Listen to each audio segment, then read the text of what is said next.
Cops thought they ran the show. Then the black billionaire took over as their new boss. The sound of the handcuffs clicking shut wasn't loud, but it echoed through the early morning bustle of downtown Houston like a crack in glass. Malcolm Graves stood motionless, his back against the brick wall of Harlow Street Cafe, his palms flattened against the surface. The smell of cinnamon rolls wafted into the air, mixing bitterly with the sudden tension that had settled over the sidewalk. Officer Drew Riker, tall and sun-reddened, tightened the cuffs like he was proving a point. Officer Samantha Cole stood beside him, one hand on her holster, the other holding a radio she didn't need. "You match the description," she said flatly. Her eyes scanned Malcolm's tailored navy jacket, the phone still glowing on the ground beside his foot, and the branded pastry bag with a receipt poking out. "Description of what?" Malcolm asked, calm but deliberate. His voice carried a weight that didn't match the stereotype they had painted of him. "A vehicle break-in, 2 blocks over," Riker replied with a shrug. "Black male, blue jacket, standing alone." "That's half the men in this city," Malcolm said, "and I'm waiting for my driver." "His car's right there." A sleek black SUV sat parked at the curb, engine running. The driver inside looked confused, one hand hovering near the steering wheel, unsure whether to get out or stay put. "Let's figure it out at the precinct," Cole said, stepping behind Malcolm and pushing him forward. "Better safe than sorry, right?" Malcolm didn't resist. He didn't argue, but he also didn't look confused. He looked composed, like a man watching a test he already knew the outcome to. Across the street, a woman in yoga pants paused mid-step, phone raised. A teenager with headphones leaned against a pole, recording. Eyes turned, whispers started. But the 2 officers didn't notice. They were too used to being in control. The cruiser door slammed shut, and Malcolm disappeared behind the glass. At the 12th precinct, booking was slow. Malcolm sat in a holding room lit by pale fluorescence, hands still cuffed. No one had read him his rights. No one had asked for ID.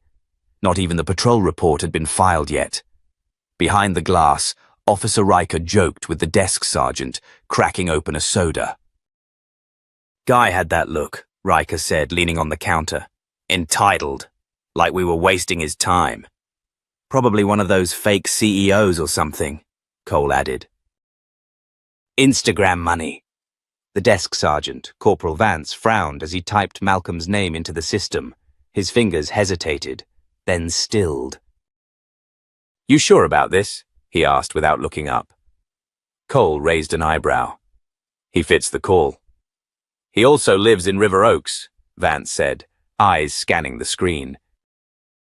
"And this phone number is tagged to the Texas Business Registry." Riker snorted. "So what? Fancy address doesn't mean he didn't jack a car." Vance said nothing. He just stepped away from the terminal, entered a back room, and picked up a secure line. Inside the holding room, Malcolm glanced up at the corner camera, adjusted his cuffed wrists, and said calmly, "I'd like to make a call." "No phones in holding," replied the officer outside. "I'm invoking Section 5 of the Texas Civil Rights Detention Protocol," Malcolm said, his voice quiet, precise. "That requires immediate communication with state-level counsel." The officer blinked. "You what now?" "You can look it up," Malcolm replied. No venom, no panic, just a man stating fact. 15 minutes later, Malcolm had a phone in his hand.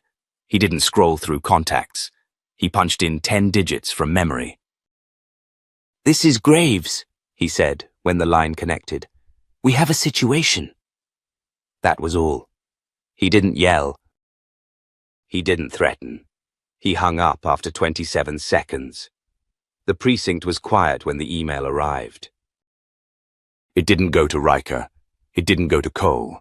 It went to Captain Miriam Vaughn.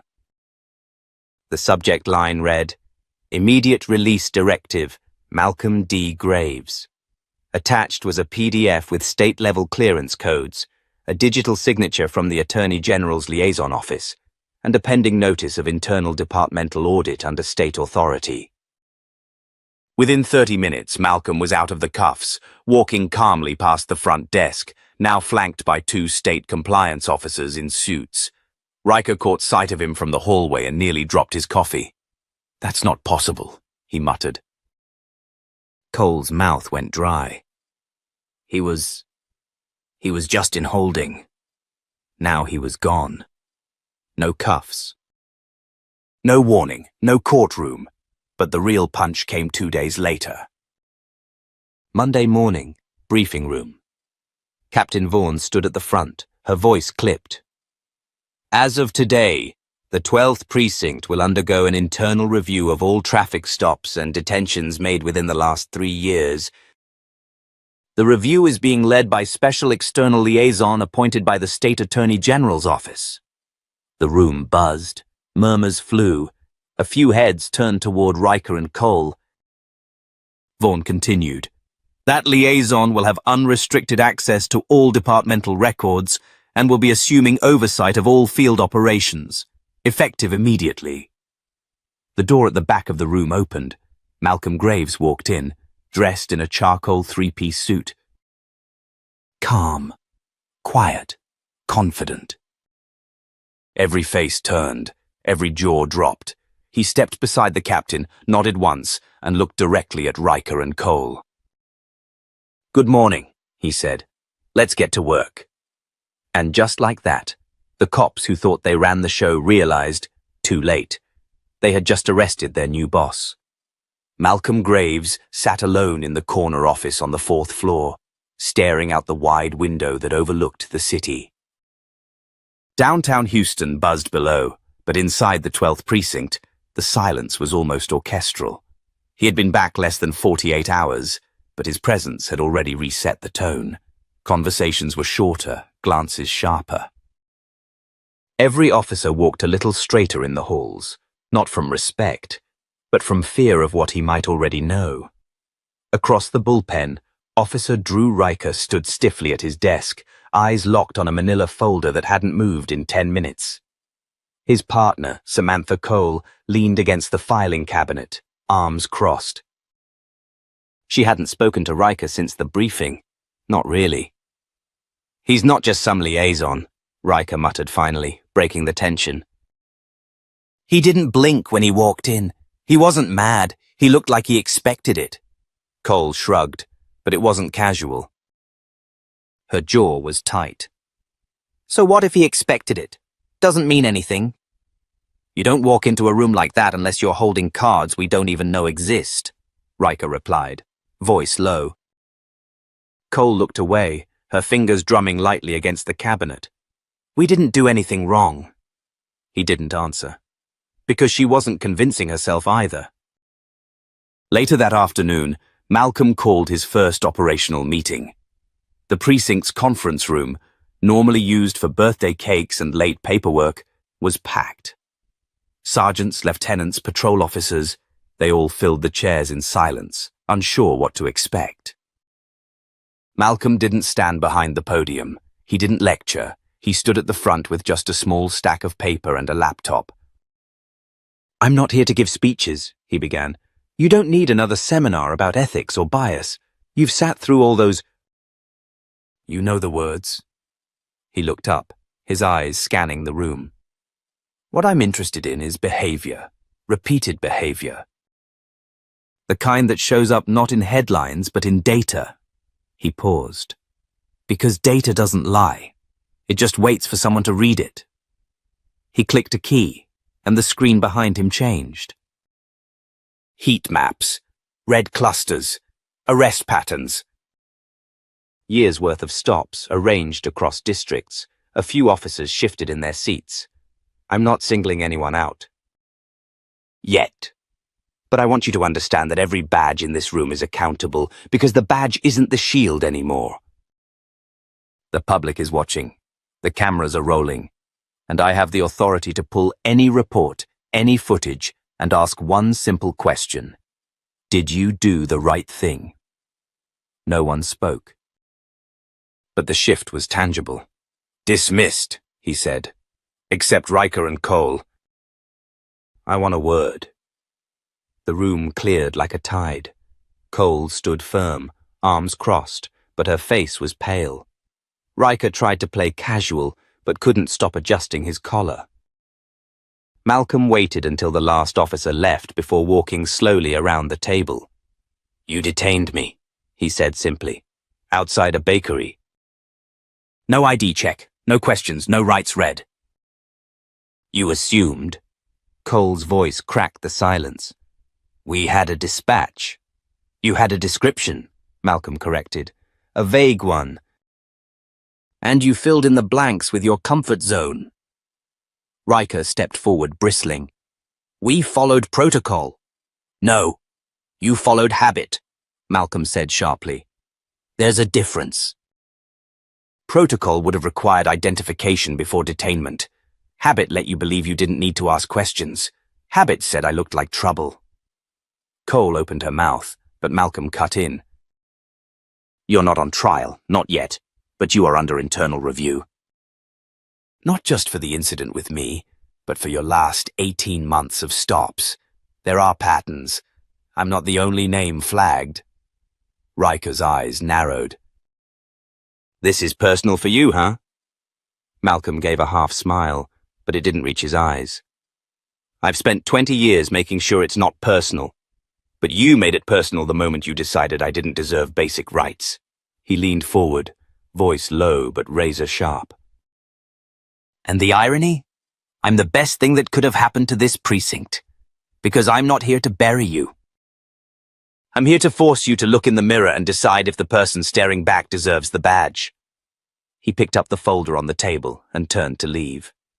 One more thing, he added. The review starts Monday. You'll be cooperating fully, or you'll be reassigned to evidence storage by the end of the week. The door shut behind him. And for the first time since either of them had joined the force, Riker and Cole weren't sure if the badge would be enough to protect them. Not this time. Not from him. 2 days after the internal review was announced, a quiet tension settled over the 12th precinct, like thick fog. Officers walked the halls with clipped steps, whispering in corners, glancing over their shoulders. Malcolm Graves hadn't made any arrests. He hadn't issued threats. He hadn't even raised his voice. But the fear was real. It was what he didn't say that haunted them. In his office, Malcolm read through the third complaint file of the morning. This one involved an officer named Nolan Ramsey. Routine traffic stop. Black teen. No charges, but the boy left with a busted lip and a mother who'd filed 2 formal grievances, both of which were resolved with insufficient evidence. That was the language the system used to hide rot. Malcolm pushed the file aside, picked up his phone, and made a call. Dr. Calloway, he said when the line picked up. We need that psychological performance audit moved up. Starting with Ramsey, Riker, and Cole. I thought you wanted to start discreetly, the voice replied. That was before I saw what they've buried, Malcolm said. I'm not here to play chess anymore. I'm flipping the board. He hung up.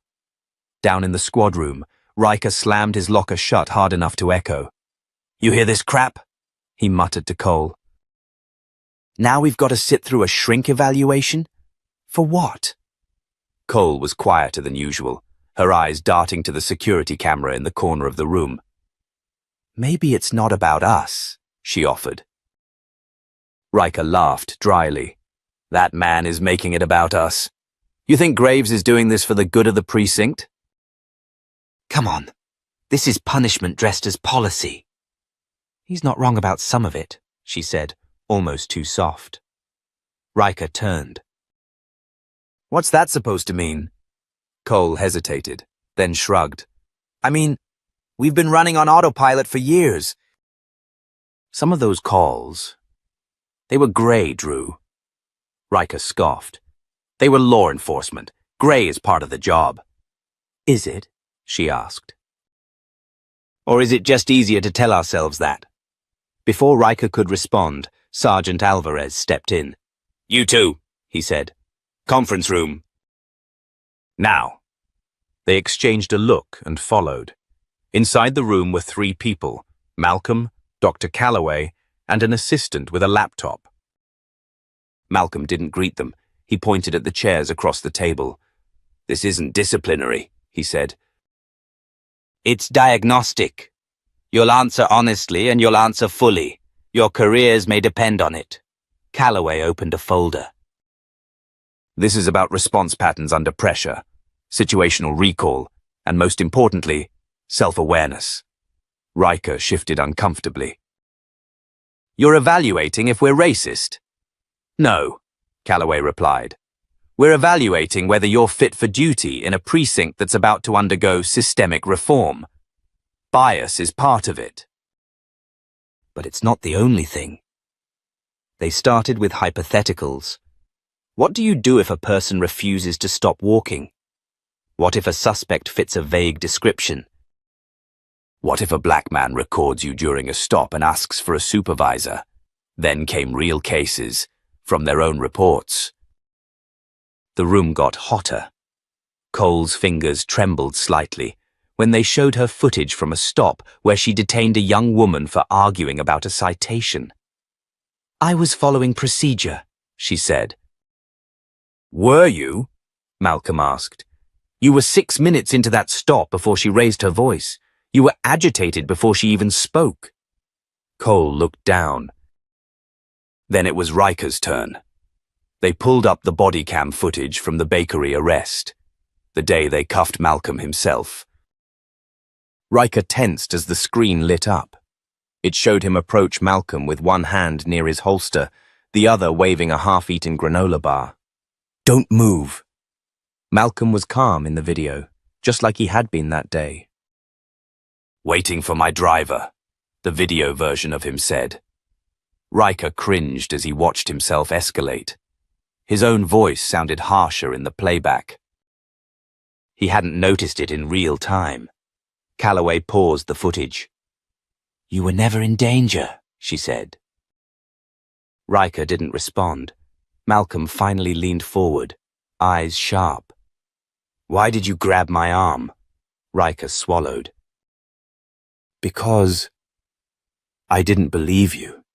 You looked like you could be hiding something. Malcolm nodded slowly. That's honest, he said. And that's exactly the problem. After the session, Cole sat alone in the parking lot, staring at her rearview mirror. She didn't cry, but her hands shook when she lit a cigarette. She'd joined the force for the right reasons. She was sure of it, but somewhere along the way she'd stopped questioning herself. Riker stormed out of the building 30 minutes later, face flushed. Bullshit circus, he muttered. They're going to use that footage to end us. Cole didn't answer. What? He snapped. She looked at him. You ever wonder why it was so easy for us to assume the worst? He stared at her, and for the first time, he didn't have a retort. That night, Malcolm sat alone in his office again. The precinct had gone quiet. The halls were dark. He turned to the wall behind his desk, where a whiteboard was covered with sticky notes. Each one had a name, a date, a case number, and beneath them 2 words written in permanent marker. Change begins. He stood up, walked over, and added one more name. Then he stepped back and stared at the wall for a long time, because he knew the storm wasn't coming. It was already here. It was a Thursday morning when the memo went live. Every officer in the 12th precinct received it simultaneously. Subject line, Command Realignment and Strategic Reformation Brief. A 4-page document, dry in language but sharp as a blade. Effective immediately, Malcolm Graves would not only remain as interim commander, but would oversee a full departmental audit and conduct leadership restructuring at all ranks. Every sergeant, lieutenant, and captain would undergo performance review. By noon, the precinct was in quiet panic. Sergeant Jenna Goss slammed her door shut after reading it. Lieutenant Darrell Hayes cancelled his weekend fishing trip, and by 3:00 p.m., 2 long-standing officers from the narcotics unit quietly requested transfers. But the storm hadn't fully landed until Graves called the department-wide meeting. They filed into the precinct's cramped assembly hall, some in uniform, some in plain clothes. All were on edge. The air felt thick, not with noise but with anticipation, and at the front, standing without notes, without rank insignia, just presence, was Malcolm Graves. He waited until the room went still. "Let me be very clear," he began, voice calm but penetrating. "I didn't come here to be liked. I didn't come here to collect your loyalty. I came because this place forgot who it was supposed to serve. And that ends now." There was a rustle of discomfort. A few officers shifted in their chairs. Someone coughed. "I know some of you think what I'm doing is about payback," he continued, scanning the room. "Some of you even joke behind closed doors that this is some kind of PR stunt by the city. Let me correct that. What's happening here is survival, not of careers, but of credibility. Of integrity. Of public trust." He paused, letting the silence bite. "Because I've seen your reports. I've watched your footage, and more importantly, I've listened to the people you stopped, questioned, and dismissed like they didn't matter." He turned slightly, facing the command staff seated along the wall. "And I've read the internal complaints that never made it past your desks." The command staff visibly tensed. Malcolm let the words hang in the air like smoke. "Accountability is no longer optional. It's the standard. And anyone who thinks they're above it should hand in their badge today." A few chairs creaked. One officer, Detective Renaud, visibly rolled his eyes. Malcolm noticed. "You got something to say, Renaud?" he asked. The detective shrugged, cocky. "I just think it's funny how fast everyone's supposed to forget the real world. We're the ones in the dirt, not behind desks looking at paperwork. You don't know what it's like out there." Malcolm took a step forward. "I do. I've been cuffed by people who said the same thing. I've been stopped in my own neighborhood because I looked like someone else. So yes, detective, I know the dirt. But what I also know is this. You don't get to become the thing you're supposed to protect people from just because the streets are hard." The room went still. Malcolm let his words drop one by one. "If any of you can't handle that standard, leave." No one moved. "Good," he said after a beat. "Then tomorrow training begins. Real training. Not scripted modules. You'll sit across from people who filed complaints you never read. You'll hear their voices, their stories, and you'll look them in the eye." He turned, headed for the door. But just before leaving, he stopped. "Oh, and one more thing. There's a new body cam policy starting next week. All footage will be reviewed independently. Random audits, 0 exemptions. If you're uncomfortable with that, you probably shouldn't be here." Then he walked out. The precinct didn't return to normal. It couldn't.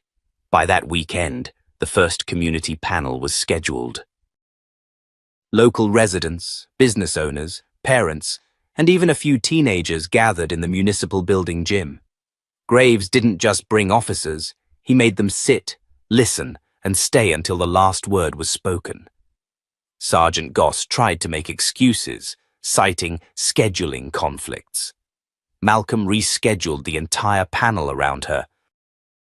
"I want you in the front row," he said flatly, "listening, not defending, not debating."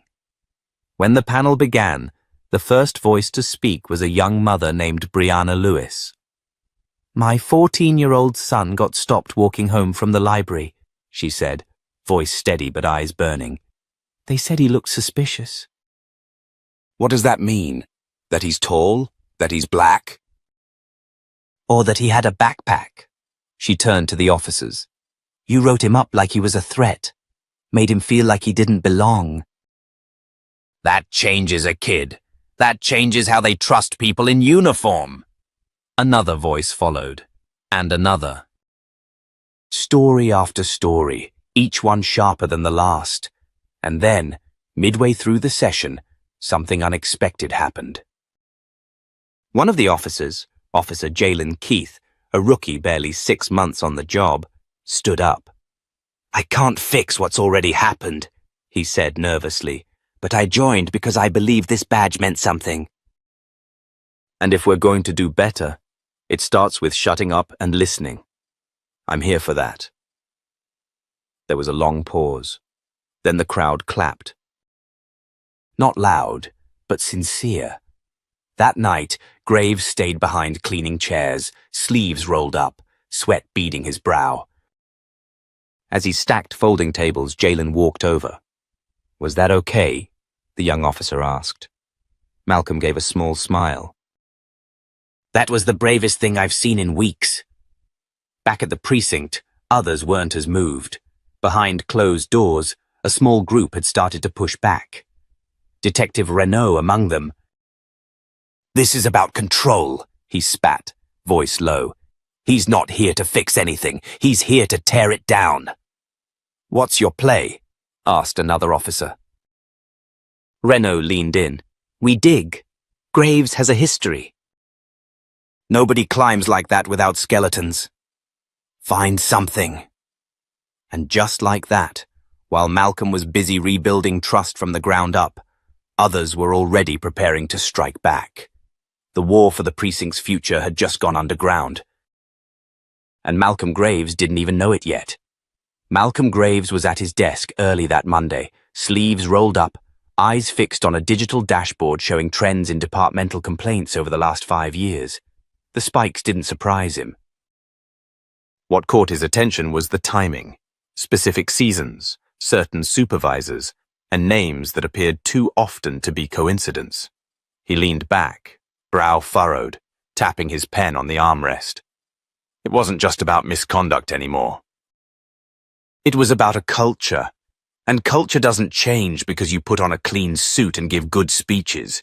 It changes when the ones protecting the cracks have nowhere left to hide. Outside his office, the precinct buzzed with forced normalcy. Officer Jalen Keith passed by the front desk and exchanged nods with a few clerks, but their eyes didn't hold warmth. Word had spread that he spoke up during the community panel. Not everyone admired his courage.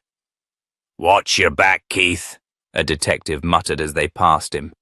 People here don't forget. Keith didn't answer. He kept walking. Meanwhile, behind closed doors, Detective Renault had gathered a small group in the briefing room after hours. Files, printouts, and coffee cups were spread across the table.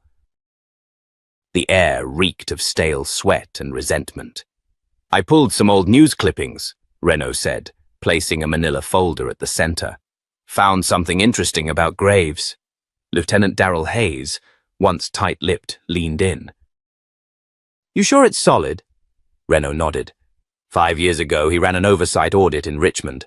Whole precinct got restructured.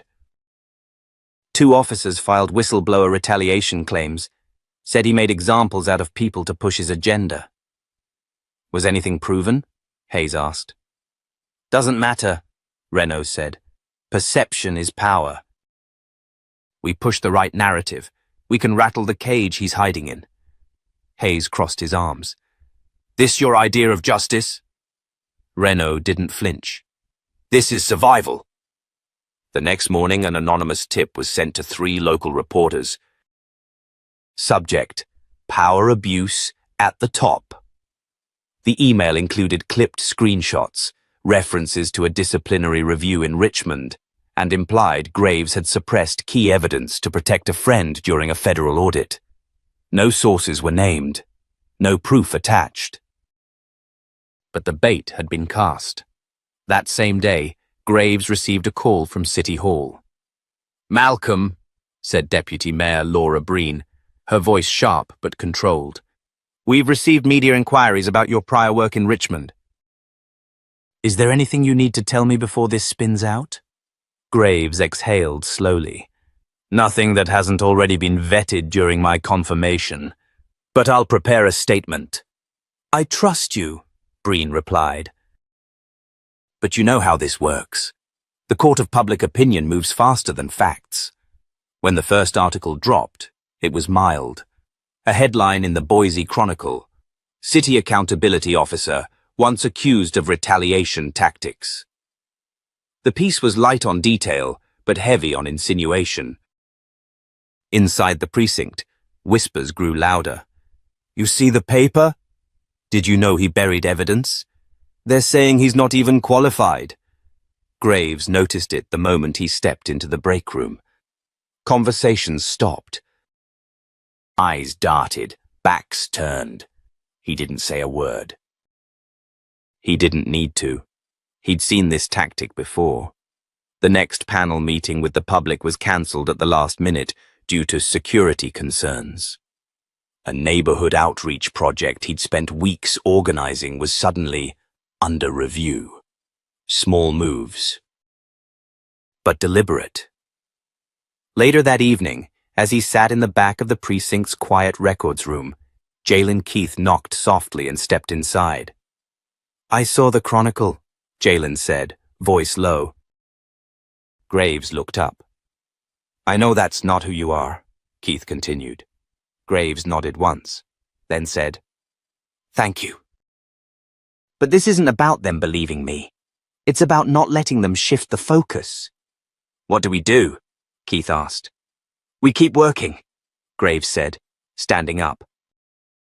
"And we show them what accountability looks like when you don't flinch." But behind his steady voice, Graves felt the weight building. He knew how fast a lie, even a well-dressed one, could erode the foundation of truth. And now, the smear campaign had begun. What no one expected, however, was what happened next. 2 days later, the woman from Richmond named in the Chronicle article, Detective Selena Arroyo, posted a video online, calm, direct, and undeniable, and... "My name is Selena Arroyo," she said. 5 years ago, I served under Malcolm Graves during the Richmond audit. I was one of the people named in the retaliation claims. And I'm here to say those claims were false." She paused. "The officers who filed them were trying to save their careers after misconduct was documented. They tried to discredit Malcolm when the audit exposed their abuse of power. He didn't retaliate. He exposed the truth. The video went viral in local circles. Within hours, more support surfaced. A law professor from Stanford who had taught Graves. A former inspector from the DOJ who vouched for his integrity. By the end of the day, the smear campaign was unraveling faster than it started. Back at the precinct, Graves walked into the main hall, held the day's print edition of the Chronicle with a new headline. "Retired officer clears Graves' name. He did the right thing." He pinned the article on the bulletin board under the department's Integrity Ethics sign. Then turned to the few officers standing nearby. "You can try to tear me down," he said evenly. "But you better do it with facts, because the truth doesn't bend to fear." He didn't wait for a response. He walked out, back straight, eyes forward. The real fight hadn't ended, but Graves had just taken back the high ground. The department's Monday morning briefing room was unusually silent. The chairs filled up, but no one leaned back. Eyes shifted, whispers stalled, and no one touched the coffee that had been brewed an hour too early. Everyone knew what was coming, but no one knew how it would land. Captain Donald Rains stood at the front with a clipboard in hand, his jaw set in grim stillness. Standing beside him was Malcolm Graves, wearing a charcoal grey suit that looked like it belonged in a boardroom instead of a precinct. But it wasn't the suit that held the room's attention. It was the air around him. Unflinching, certain, quietly loaded. "As of this morning," Raines said, voice low but sharp. Mr. Graves has been appointed interim deputy commissioner with full oversight of policy enforcement and accountability procedures across all divisions. A ripple passed through the room. Some officers sat straighter. Some slouched deeper. Some stopped breathing. Graves stepped forward. "Let me be clear," he began, voice calm, but amplified by the absolute silence. "I'm not here to play politics. I'm not here to win anyone over.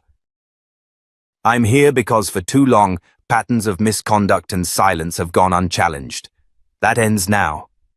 One officer shifted in his seat, murmuring under his breath. Graves's eyes locked on him instantly. "If you have something to say, say it. But let's all make peace with one fact. My being here isn't about who I am. It's about what's been allowed to fester." Lieutenant Darrell Hayes crossed his arms in the back row, a practiced frown tightening his brow. "So what are we supposed to do? Pretend the public hasn't already decided we're guilty before we even act?" "No," Graves said. "You're supposed to act in a way that gives them nothing to accuse you of. You're supposed to be better." That answer, simple as it was, hit like a hammer.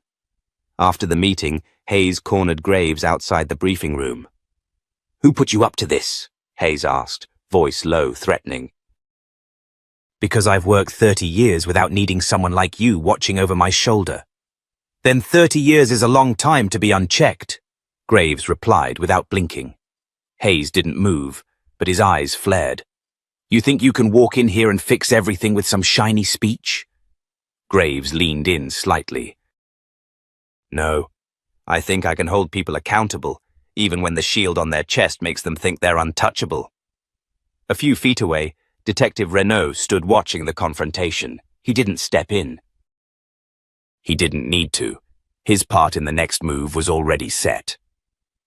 That afternoon, Renault released a series of redacted internal emails to a local news station under a fabricated anonymous account. The emails appeared to show Graves authorizing surveillance of officer emails and private locker searches. He doctored the timestamps and blurred the metadata, just enough to make it plausible. By 6 p.m., Channel 3 aired the story with the headline, "New Deputy Commissioner Accused of Internal Espionage." The story exploded online. That night, as Graves sat in his office reviewing use of force reports, his phone vibrated. It was Deputy Mayor Laura Breen. "Malcolm, we have a situation." "I saw it," he said. "I expected worse. I need to ask you directly. Did you order internal surveillance?" "I ordered a compliance check, nothing outside protocol, and nothing without a warrant." "Then you better be ready to prove it," Breen said. "Because Renaud and his group are mobilizing. They're saying you're weaponizing oversight." Graves sighed, leaned back in his chair and stared at the ceiling. "They want a fight," he muttered. "Fine." He hung up and made one call, to Kendra Lawson, an IT auditor with the state's Office of Digital Integrity, a woman as meticulous as she was invisible to most. Graves trusted her with the one thing that mattered, the trail of truth. "I need you to pull the original server logs from last week," he said. "Find out who's been spoofing identities inside our internal email system." "Already working on it," Kendra replied. "But I'm warning you, whoever's behind it knew what they were doing." The next morning, Kendra sent over her report. The results were damning. The fake emails were created using a retired internal account, one that had been deactivated 2 years earlier. The access logs traced back to a desktop terminal, located in Renault's office. At 10 a.m., Graves walked directly into the heart of the squad floor, holding a file in his hand. He didn't request a meeting. He made a moment. He placed the folder on the center table, opened it slowly, and began reading. On October 4th, 11:43 p.m., a login was made to the precinct network from a defunct account tied to former Sergeant Michael Devine. This login initiated drafts of emails that falsely implicated this office in unauthorized surveillance. Heads turned. Keyboards paused.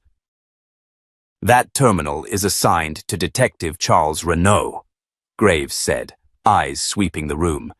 And thanks to our internal audit protocol, those logs are now permanent state evidence. Renault froze in place, then stood up.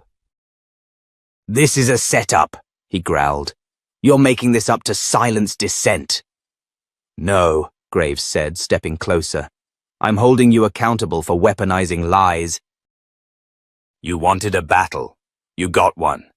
Now you'll face the consequences. Later that day, Graves filed a formal complaint with the Internal Affairs Division, attaching Kendra's full report. Renault was placed on administrative leave pending investigation, but the damage had already started to turn. Younger officers, ones who had quietly harbored doubts, ones who had seen too much, began stopping by Graves's office. Some had stories, others had questions. One simply asked, "Do you really think it can change?" Graves looked him in the eye. "I don't just think it can," he said. "I'm betting everything on it." As the sun dipped below the city skyline, the precinct didn't feel cleansed, but it did feel different. Because for the first time, the real power wasn't in the silence, it was in the disruption, and Malcolm Graves was just getting started. The public apology came on a Wednesday. Mid-afternoon. No banners, no podium, just a quiet press release from City Hall, buried between budget updates and street repairs. But it carried a weight that no politician could soften. The department officially acknowledged procedural failures and misconduct involving internal manipulation of records and targeted retaliation. Names weren't included in the public statement, but the implications were crystal clear. By the end of the day, local outlets had pieced it together. Renault's suspension, the doctored emails, the failed attempt to smear Graves. What shocked everyone wasn't the corruption. It was the speed at which it was exposed. It made people nervous. It made people pay attention. At the precinct, the fallout was radioactive. Lieutenant Hayes stormed into Captain Raines's office, slamming the door shut behind him. "You're just going to let this happen?" he hissed, voice low but fierce. "Let him come in here and destroy good cops' careers because he doesn't like the way we run things?" Raines didn't flinch. "He didn't destroy anything." "We did that ourselves the moment we stopped asking questions." Hayes stared at him, stunned. "You used to stand up for us." "I used to believe we were always on the right side," Raines replied. "Now, I believe in truth, and Graves is the only one around here who hasn't lied to my face." The room was silent for a beat. Then Hayes said quietly, "This isn't over." Raines nodded. "No, it's just beginning." Down the hall, Graves sat in the narrow office assigned to him. Nothing fancy. No view, just a desk, 2 chairs, and a stack of reports waiting for review. Detective Angela Cruz entered without knocking. "I don't mean to interrupt," she said, pausing at the doorway. Graves looked up. "You're not—" "Come in." She stepped in, hesitating, then closed the door behind her. "I've been here 8 years," she began. "I kept my head down, stayed out of the politics. I figured if I did my job and didn't rock the boat, I was doing good enough." Graves waited, giving her space. "But lately I feel like that silence made me part of the problem," she said. "I saw things. Officers roughing up kids, ignoring protocol, laughing it off. I didn't join in. But I didn't stop it either." "Silence isn't always neutral," Graves said gently. "Sometimes it's complicity." "I want to testify," she said. "Not just about Renault. About Hayes, about how reports got edited, about how the system covered its tracks." Graves didn't move. "Are you sure? That comes with heat." "I'm sure," she replied. "And I'm done living small to protect the big." He nodded once, then gestured to the chair opposite him. "Let's get started." By Friday, the internal review had tripled in size. New testimony, old records. A paper trail that was becoming a noose for the ones who thought their titles would protect them forever. But it wasn't all forward momentum. That night, someone keyed Graves's car. Deep, jagged scratches from bumper to bumper. The windshield was smashed, and a note was left under the wiper. It read, "You don't belong here." He didn't call the cops. He called the building security to pull the footage. Then he reviewed it himself, frame by frame. The image was grainy but clear enough. Officer Lucas Denton, off duty, drunk. Laughing, Graves printed the stills and stapled them to Denton's personnel file with a formal misconduct report. He didn't make a speech. He didn't send a memo. But the next morning, every locker room was buzzing with one word. Untouchable wasn't real anymore. Meanwhile, Kendra Lawson, the IT auditor, discovered something deeper. She burst into Graves's office just after noon, laptop in hand. "You need to see this," she said breathlessly. "What is it?" "Not just email tampering." "There's a back channel," she said, turning the screen toward him. "A communication loop between precinct leadership and a private security contractor, one that's been leaking internal complaint data to outside parties. Illegal." "Fully traceable." Graves stared at the screen. "Why?" Kendra's fingers flew across the keyboard. "It looks like they were using it to vet which complaints got traction. Filtering out the ones that would cause heat, flagging whistleblowers. And? Your name's in the flagged list. Twice." Graves leaned back, silent for a moment. Then he said, "We bring it forward. Everything. Don't redact a single line." That night, as he left the office, he found Hayes waiting outside. No uniform, just a windbreaker and cold eyes. "You really think you're fixing something here?" Hayes asked, voice low. "I think the truth matters," Graves answered. "Even when it's ugly, especially when it's ugly." "You're gonna tear this whole place apart," Hayes said. "You're not saving the department, you're killing it." "No," Graves said calmly. "I'm performing surgery." "And sometimes you have to cut out the rot before you heal." Hayes stepped closer, his voice nearly a whisper. "You're not one of us." Graves didn't blink. "That's the point." He turned and walked away, his footsteps steady, echoing through the empty hallway. Because the real battle wasn't in the headlines, it was in these small, tense moments when power tried to scare truth into silence, and Malcolm Graves wasn't built to flinch. The final hearing was scheduled for a Monday morning. City Hall was unusually quiet, as if even the building sensed something was about to shift. The review board sat at the head of the room, surrounded by representatives from the district attorney's office, civil oversight, and ethics committee. There were no flashing cameras, no reporters crowding the steps. This wasn't about media spectacle. This was about closure. Graves entered in a tailored grey suit, his expression calm but unreadable. He had been at the center of a storm that most people didn't even realize was forming until it crashed down on their doorstep. Today, it was time to clean up the wreckage. He sat across from the panel, placed a folder neatly in front of him, and looked straight at them. "I won't recap everything you already know," he began. "You've seen the footage. You've read the reports. You've listened to the testimonies of people who were silenced, ignored, and abused by the very institutions sworn to protect them." There was no dramatics in his voice, just gravity. "What matters now isn't punishment. It's precedent. If this department wants to regain public trust, there has to be a line in the sand. A moment where we stop pretending mistakes were made is enough of an explanation." He paused, scanning the faces before him. "We owe it to every honest officer who wears the badge for the right reasons.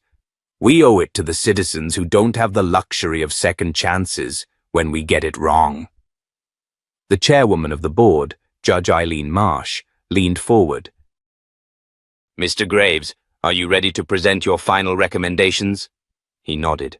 "I am." He stood, opened his folder, and read aloud. First, Officers Brent Hayes and Lucas Denton. Immediate termination with prejudice, pending civil charges under misuse of authority and obstruction of internal review. Second, Lieutenant Paul Renault, stripped of all retirement privileges and benefits for conspiracy to tamper with public records. Third, a mandatory restructuring of precinct leadership, beginning with an external review of all division supervisors. Full transparency, zero internal promotion for any role involved in oversight for the next 2 years. And finally, the creation of a permanent civilian-led accountability board with subpoena power.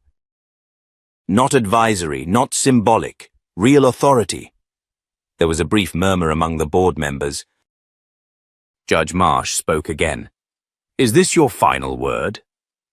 "It is," Graves said. "Because if we don't draw that line today, we're just inviting the next version of this to happen again." The board went into private session. Outside the hearing room, officers hovered in hallways, some whispering, some pretending not to care. But the air felt different, less defensive, more uncertain. Cruz approached Graves as he stood near a vending machine, hands in his pockets. "They're going to do it," she said softly. "I heard from someone inside. They're approving every point." He didn't smile, but his shoulders dropped the slightest bit. "You helped make that happen," she added. "No," he replied. "The truth did." 37 minutes later, the board returned. Judge Marsh stood.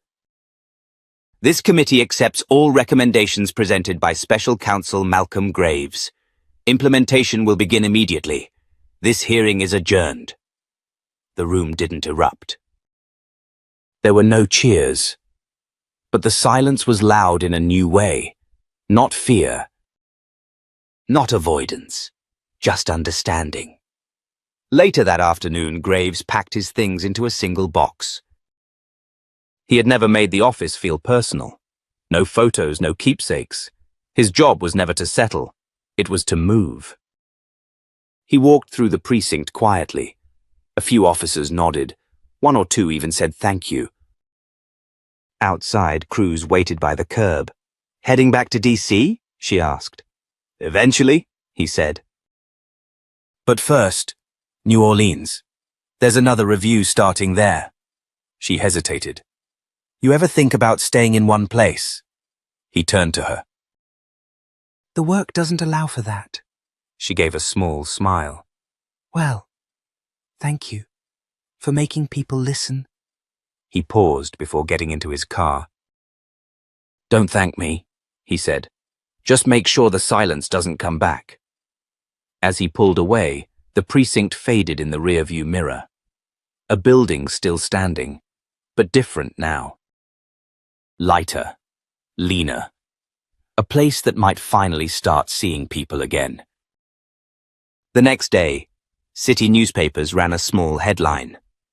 "System reforms triggered after landmark internal review." It was buried under weather forecasts and sports scores. But for the people who had watched, who had testified, who had held their breath for change, it was everything. Malcolm Graves didn't need applause. He didn't need headlines, he needed impact, and he left Boise knowing he had delivered it. If stories like this move you, if you believe justice should be more than a word, we invite you to subscribe to the channel, share this story, and keep asking the hard questions, because the system doesn't change by itself. People do that. One voice, one truth, one step at a time.